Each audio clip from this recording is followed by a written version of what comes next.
পৃথিবীর যেখানেই মায়ের খাচ্ছে দেখবেন মুসলমান মায়ের নিচে আছে, উপরে মুসলমান নেই, তারপরও পৃথিবী বলবে মুসলমান সন্ত্রাসী। আমাদের অনেক মুসলমানকে তারা কনভিন্স করে ফেলেছে, অনেক মুসলমানের সন্তান কনভিন্স হয়ে গেছে, হ্যাঁ তাই তো, মুসলমানরা অনেক অশান্তি সৃষ্টি করে। দুইটা বিশ্বযুদ্ধ তো মুসলমানরাই করেছিল না? মুসলমানরা না? কত মানুষ মারা গেছে দুই বিশ্বযুদ্ধে? কত মানুষ? 100 মিলিয়নের বেশি মানুষ হত্যা করা হয়েছে দুইটি বিশ্বযুদ্ধে। মুসলমানরা করেছে।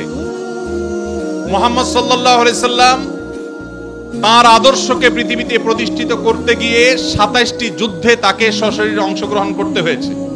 27টি যুদ্ধে, 27টি যুদ্ধে তিনি অংশগ্রহণ করেছেন।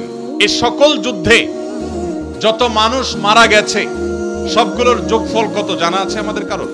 মাত্র 1000 মানুষ।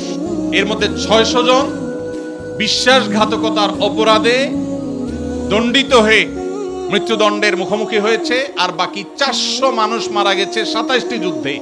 কল্পনা নয়, গল্প নয়, বাস্তব। এই জন্য বলেছি সিরাতের বই খোলেন, বিবেক খুলে যাবে। গোটা পৃথিবীতে ইসলামকে প্রতিষ্ঠা করতে গিয়ে মুহাম্মদ সাল্লাল্লাহু আলাইহি সাল্লাম 27টি যুদ্ধে অংশগ্রহণ করেছেন, সেখানে মানুষ মারা গেছে মাত্র 400। 400 মানুষের জীবনের বিনিময়ে 400 মানুষের মূল্য, এটা দিয়ে গোটা বিশ্বে ইসলামকে প্রতিষ্ঠিত করেছেন মুহাম্মদ সাল্লাল্লাহু আলাইহি সাল্লাম। একটা ইউনিয়ন দখল করতে গিয়ে তো 400 বেশি মানুষ মারা যায়। আজকের পৃথিবীর মানবতার সবক দেওয়া মানুষগুলো পাখির মতো মানুষ মেরে যেখানে সমান করে ফেলছে, সেই মানুষগুলোই আবার মুসলমানদেরকে বলে যে মুসলমানরা নাকি সন্ত্রাসী, মুসলমানরা নাকি পৃথিবীতে অশান্তি সৃষ্টি করছে। অথচ গোটা পৃথিবীর যেখানেই মার চলছে, যেখানেই যুদ্ধ চলছে, আপনি দেখবেন অস্ত্রের নিচে তাকালে দেখবেন মুসলমানের চেহারা, আর কোন ধর্মের মানুষের চেহারা আপনি দেখতে পাবেন না। সে আফ্রিকা থেকে নিয়ে বার্মা পর্যন্ত কোথাও আপনি দেখাতে পারবেন না। যুদ্ধ চলছে আর নিচে মুসলমানের চেহারা নাই, একটা জায়গা দেখাতে পারবেন না। এত কিছুর পরও মুসলমানকে গালি শুনতে হয়। ভাইরা আমার, তো মুহাম্মদ সাল্লাল্লাহু আলাইহি সাল্লাম তার জীবন ছিল সবচেয়ে বেশি কষ্টের, সবচেয়ে জর্জরিত। এখনো মুসলমানরা সবচেয়ে শান্তিকামী, তারপরও তাদের সবচেয়ে বড় ব্লেমটা হজম করতে হয়, সবচেয়ে বড় মিথ্যা অভিযোগ তাদের উপরে করা হয়। অথচ মুসলমানরাই হলেন পৃথিবীর সবচাইতে শান্তিকামী, সবচাইতে শান্তিকামী। যেই কোনো বিচারে আপনি উন্মুক্ত মনে যদি বিচার করেন, আপনি দেখবেন যে পৃথিবীতে কোনো গণহত্যার সাথে পৃথিবীর ইতিহাসে মুসলমান শাসকদের বহু দোষ ছিল, বহু ত্রুটি ছিল, শতকণ্ঠে আপনি সমালোচনা করতে পারেন।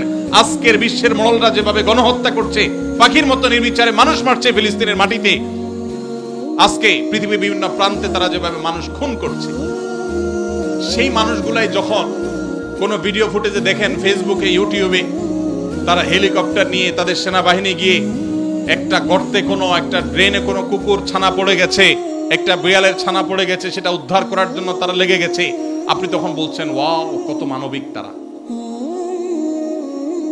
সেই তারা যখন কুকুরের জন্য বিশাল বড় হসপিটাল করছে, আপনি বলছেন কত মানবিক তারা।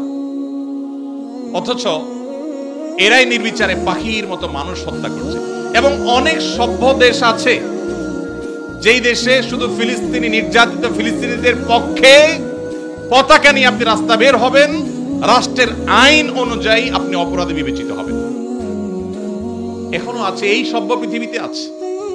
তো যাই হোক, প্রিয় নবী সাল্লাল্লাহু আলাইহি সাল্লাম যে দিন রেখে গেছেন, এখানে মুসলমান কোণঠাসা থাকবে, এটাই স্বাভাবিক। আমার কথা গেছিল সেখান থেকে যে অনেক বন্ধু বলে কেন মুসলমানরা এত মায়ের খাচ্ছে যদি ইসলাম সত্য হয়। হ্যাঁ, ইসলাম সত্য যে তার প্রমাণই এটা যে মুসলমানরা মায়ের খাবে।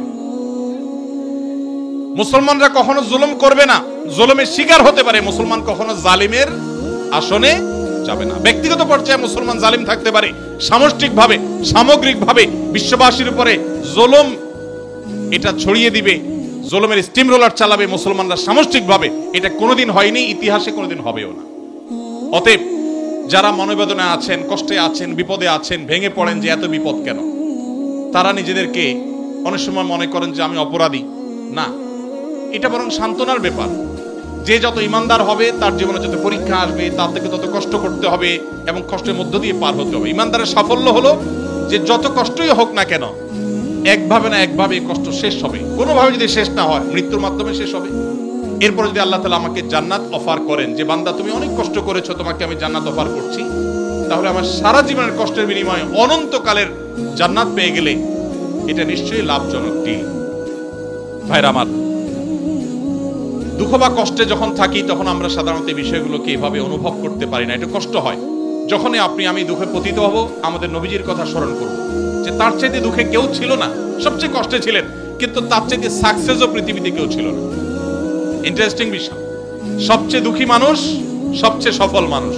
কি অর্থে সফল? ওই যে তার মিশনকে তিনি সবচেয়ে ভালোভাবে বাস্তবায়ন করেছেন। প্রথম এবং দ্বিতীয় বিশ্বযুদ্ধের মধ্যে 100 মিলিয়ন মানুষ হত্যা করতে হয়নি। তার আদর্শকে তিনি পৃথিবীতে অত্যন্ত চমৎকারভাবে প্রতিষ্ঠা করে গেছেন, সবচেয়ে শান্তিপূর্ণভাবে, সবচেয়ে কম মানুষের জীবনের মূল্যের বিনিময়ে। অতএব কষ্ট যখন হবে আমাদের সবর করতে হবে, ওই কথা চিন্তা করি। আমাদের সমাজে একটা কুসংস্কারাচ্ছন্ন বিশ্বাস আছে, উক্তি আছে, এখনো গ্রামে গঞ্জে এমনকি শহরেও অনেক মানুষ আছে, কারোর যদি বিপদ আপদ পিছ না ছাড়ে, একের পর এক বিপদ লেগেই আছে। দেখবেন অনেকে কমেন্ট করে, লোকটা কত বড় অপরাধী হলে একটার পর একটা বিপদ লেগে আছে, কত খারাপ মানুষ। অথচ একটার পর একটা বিপদ লেগে থাকা এটা মানুষের খারাপ হওয়ার কোনো প্রমাণ নয়। একটা মানুষ ফেরেশতার মতো ভালো মানুষ হয়েও তার উপরে বিপদ হতে পারে, বরং কখনো কখনো লাগাতার এবং ধারাবাহিক বিপদ এটা তার সততার, আল্লাহ ভীরুতার, আল্লাহর নেককার বান্দা হওয়ার প্রমাণ হতে পারে। তো এই জন্য আমরা যারা বিপদগ্রস্ত আছি তাদের জন্য সান্ত্বনা হলেন নবী করিম সাল্লাল্লাহু আলাইহি ওয়াসাল্লাম। আল্লাহ আমাদেরকে ধৈর্য ধারণ করার তৌফিক দান করুন।